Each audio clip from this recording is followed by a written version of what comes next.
Next to those mounting tensions between Russia and the U.S., tonight the Kremlin announcing the test launch of a new intercontinental ballistic missile called by critics Satan II.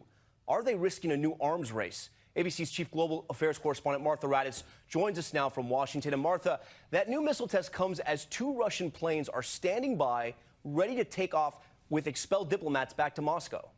That's right, Tom. Those two Russian government planes landed at Washington's Dulles Airport, a U-Haul being unloaded next to it, just waiting for those 60 diplomats to get on board and get out of the country, all in response to the nerve agent attack on the former Russian spy and his daughter in Britain.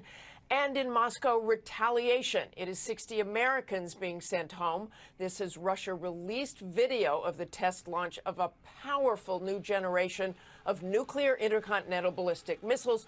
But ABC News has confirmed that President Trump warned Vladimir Putin earlier this month in a phone call, if you want to have an arms race, we can do that, but I'll win. Let's bring in retired U.S. Army Lieutenant Colonel Daniel Davis, a senior fellow and military expert at Defense Priorities. Colonel, let's start here. I want to ask you, would President Putin dare push the nuclear button? And if you think he wouldn't, then what's his end game?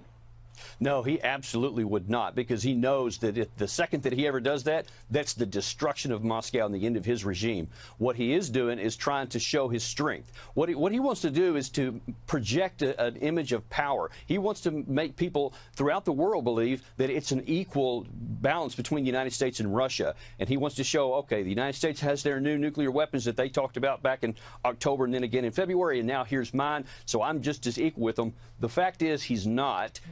Now, they have nuclear weapons, and we have to respect that, because they do have the ability, as Secretary Mattis conceded at the time, that, they could do severe damage to the United States.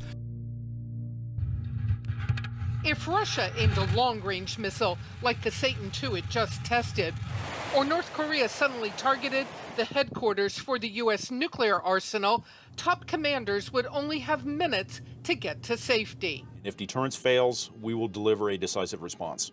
That's what we do. We have to make sure that we as the United States have the capability, and we show the capability to our potential adversaries. A senior officer at U.S. Strategic Command with authority to launch a counterattack if ordered would need to be able to escape a direct hit on the base and stay alive to advise the president.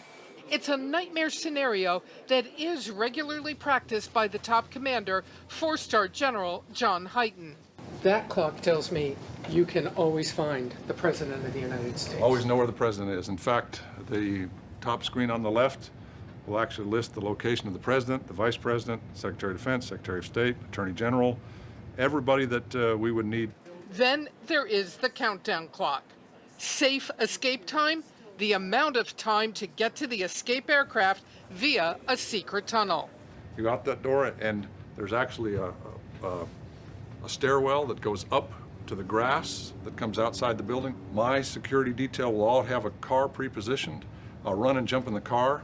The roads will open up on this base, and I'll go beeline straight for the runway. We'll jump right on the runway. I come out, I come right under the airplane. On board the E-6B Airborne Command Post, Brigadier General Gregory Bowen shows us around.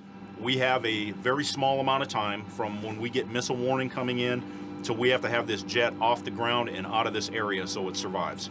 You could, if it came to it, talk to President Trump from this plane. Yes. If it was the worst day in America's history and this was the only thing left, yes. From this panel, intercontinental ballistic missiles could be launched from their underground silos. The keys go in here. And it's everything in the nuclear world is two-person control. So there's two people that have to turn the keys. The other one would be sitting behind you.